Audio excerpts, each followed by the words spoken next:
cala, não sente.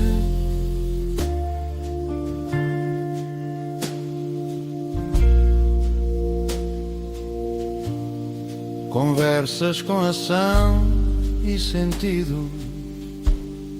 É assim que o silêncio se perdeu.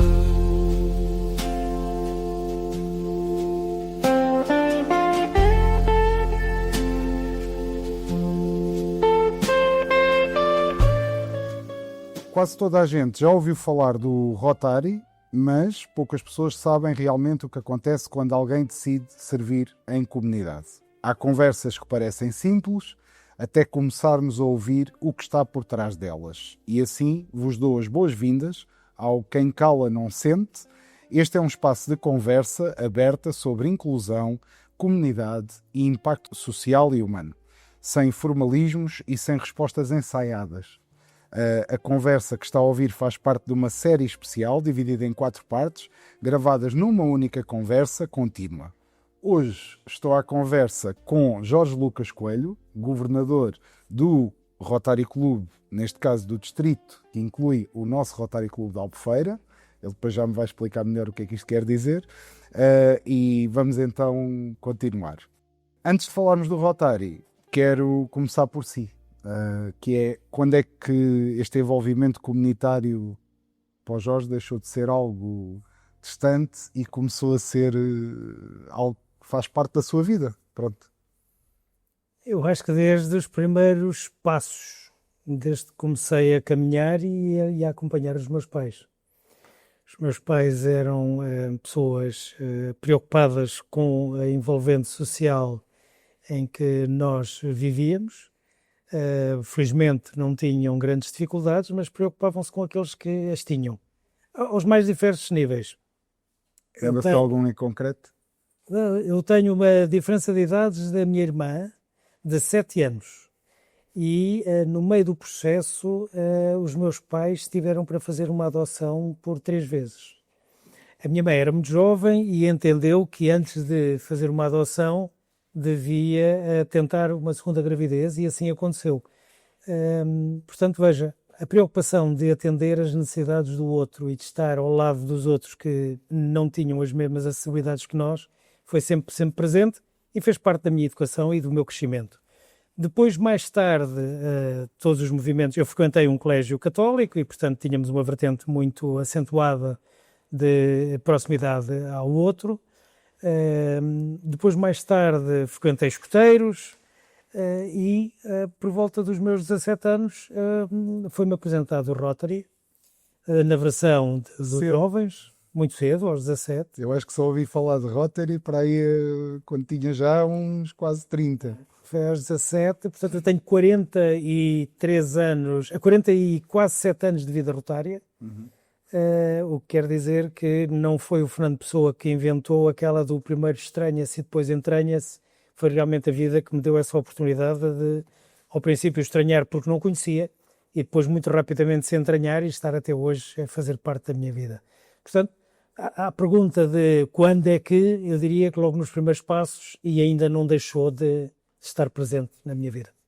Muito bem. É de facto uma coisa que as pessoas às vezes perdem um bocadinho a noção daquilo e por isso é que é importante esta conversa também, porque toda a gente já ouviu falar de Rotary, toda a gente já passa ali na rotunda ao pé do centro de saúde e tem lá o símbolo do Rotary, chega ali à rodoviária e tem ali a sede do Rotary. Ninguém sabe muito bem o que é, nem como é que se diz, nem para que é que serve. E isso, esta conversa é importante nesse sentido, da pertença comunitária. E ia-lhe perguntar exatamente nessa questão dos pais que estava a falar, qual é que foi assim a maior, se bem que não houve tempo para criar grande expectativa, não é? Ou seja, se conheceu e entrou logo, praticamente. Sim. Mas houve assim algum tipo de surpresa, alguma coisa que não fosse bem aquilo que estava à espera? Ou... Houve. É engraçado que quando se tem 17, 18 anos, nós somos imortais. Não temos noção da finitude e temos uma vontade incrível de fazer coisas. E eu olhava para os mais velhos, para aqueles que na altura eram designados por rotários, e verificava que às vezes andavam à procura de qualquer coisa para fazer. E nós, os mais jovens, não precisávamos procurar. Bastávamos observar por um lado ou para o outro e encontrávamos qualquer coisa para fazer. O apoio a crianças, o estar com as crianças. Simplesmente, eu recordo-me que um dos projetos que eu fiz muito foi aproveitar aquilo que tinha, vídeos, na altura não eram vídeos, eram filmes de fita Super 8, aproveitar aquilo que tinha e partilhá-lo com crianças que nunca tinham sequer ido ao cinema, levando a máquina, levando os filmes e passando tempo com eles, ou então levar os jogos que tinha em casa e partilhá-los com outros jovens. Portanto, as coisas foram acontecendo muito naturalmente. Não havia uma necessidade de procurar o que fazer, porque estava sempre rodeado por circunstâncias nas quais eu podia eventualmente ajudar a fazer a diferença. Isso é uma das maravilhas do Rotary, claro. É uma das maravilhas do Rotary. Se nós, efetivamente... Rotary, não sei porquê. Rotary. E a origem da palavra é muito simples. Mas voltando à sua questão... Mas já lá vamos ao nome e à origem da palavra. É muito fácil nós estarmos ao serviço dos outros se estivermos atentos às necessidades que o outro tem. E muitas das pessoas às vezes esquecem-se disso. Dão por adquirido o que têm e esquecem-se que os outros muitas vezes têm que lutar. O exemplo que eu ouvi há muito pouco tempo da necessidade de criar uma rampa em substituição de um elevador que não era utilizado numa edificação é simplesmente um dado muito simples de estar a observar aquilo que os outros necessitam e tentar resolver. E é isso que nós devemos fazer e é essa a obrigação que nós temos enquanto seres numa sociedade. Exato. Eu acho que é importante essa questão e às vezes a sociedade precisa de wake-up calls, ou seja, precisa às vezes de, não é de uma chapada, mas é assim um abanão. E para isso, nós aqui neste conceito que criámos aqui uns momentos que são os chamados momentos de abanão, que são os momentos de desafio, por assim dizer. E não sei se está preparado para o primeiro desafio. Prometo que não tem a ver com álcool, não tem a ver com... Preparadíssimo. Com nada de extraordinário, não vai ter que fazer o pino nem nada disso. É só um desafio muito simples. Imagine que está num café e alguém pergunta, mas afinal, o que é o Rotary? E o Jorge só tem 20 segundos para responder a essa pessoa. O que é que diria? Sem usar linguagem institucional. Não, claro. O Rotary é um clube de profissionais, líderes da sua comunidade, amigos e vizinhos, que se constituem para fazer o bem feito e substituir muitas vezes a sociedade dita do Estado ou civil nas necessidades mais básicas de outras pessoas. Transformar vidas é aquilo que o Rotary faz. Fantástico. Isso é muito importante. E conseguiu, acho que, resumir de uma maneira perfeita e desafio superado. Dizer apenas que este é um momento que é apoiado, neste caso, por um projeto da Apexa, que é o Rede Viva, e este projeto é criado para descomplicar para pessoas com deficiência e para os seus familiares aquilo que é o que são os seus direitos. E daí este desafio de ter os tais 20 segundos para descomplicar o Rotary. E eu gostava também de perceber até que ponto é que o Rotary passa a ser uma rede maior, deixa de ser um clube local, não é? Mas o Jorge é governador do distrito, ou seja, são vários Rotários, não é? Aí vamos à origem. Nós estamos em todos os países do mundo e em algumas regiões administrativas, mais de 200. Estamos em mais países do que a McDonald's e em mais países do que a Coca-Cola. Mas a McDonald's tem um menu que vende mais. A Coca-Cola dizem que até faz mal, mas nós fazemos bem. O que é certo é que nós temos alguma dificuldade às vezes em dar-nos a conhecer. Mas o Rotary começa em Chicago, em 1905, de uma realidade muito pessoal. 4 profissionais recentemente chegados à cidade têm uma dificuldade imensa em sobreviver naquela selva que existia naquela altura, numa cidade controlada pelos gangsters e pela marginalidade, e juntam-se exclusivamente para encontrarem uma solução que tinha por objetivo defender os interesses pessoais daqueles 4. Ou seja, eles queriam sobreviver no meio daquela selva e conseguiram, com interajuda e com cooperação entre os 4. E depois, mais tarde, pensaram, bom, se isto funcionou para nós, então vai funcionar para outros que estão nas mesmas circunstâncias, e daí surge o Rotary. O Rotary ganha este nome porque eles se reuniam rotativamente em casa de cada um ou no escritório de cada um. E o nosso emblema é uma roda mecânica mais ou menos, não é? com 24 dentes, sendo que esses 24 dentes representam as 24 horas do dia. Portanto, ao passarem esta capacidade de estar atento às necessidades do outro, fizeram numa perspectiva de que nós estamos 24 horas sobre 24 horas ao serviço do outro.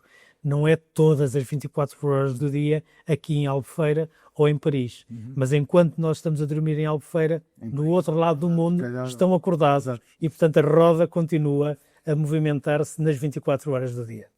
É uma história interessantíssimo. Muito rapidamente, é essa a nossa origem. Não fazia a mais pequena ideia. É verdade. E agora... Mas sou o governador, já agora porque tu colocou essa tónica, nós temos uma organização simplificada, nós temos um presidente da Rotary Internacional, temos um conselho de diretor de Rotary Internacional e depois temos algumas comissões que atuam em zonas e regiões do mundo. Localmente, nós temos zonas administrativas que chamamos de distritos.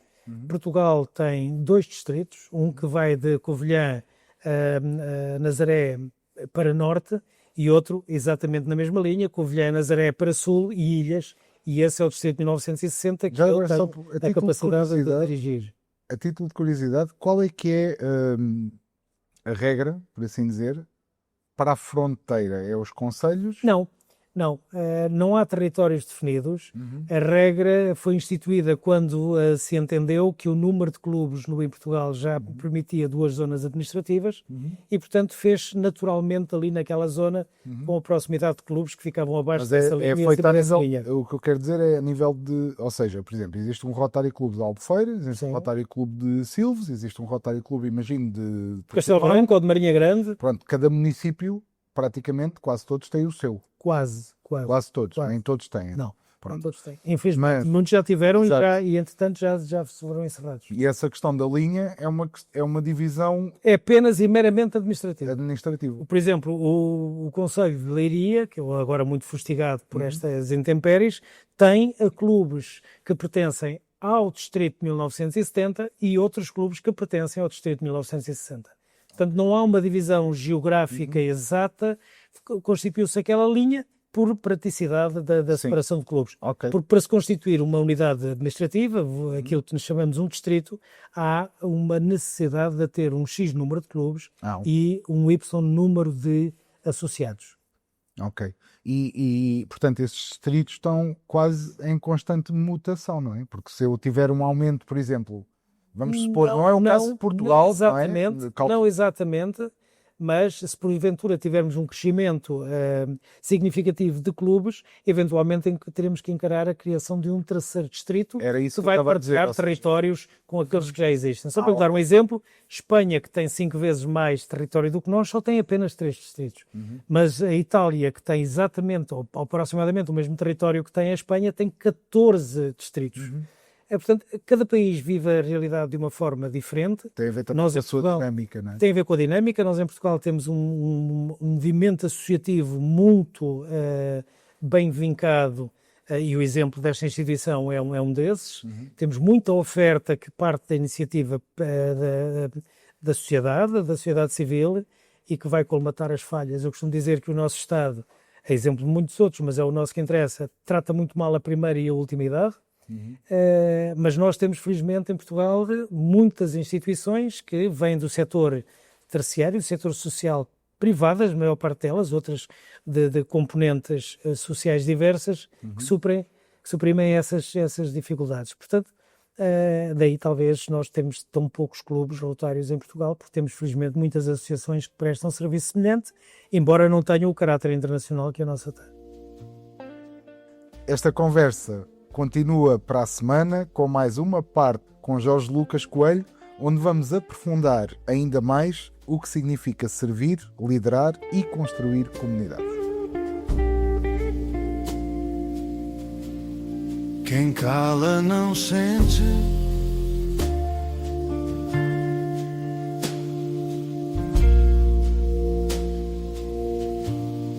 Conversas com ação e sentido. É assim que o silêncio se perdeu.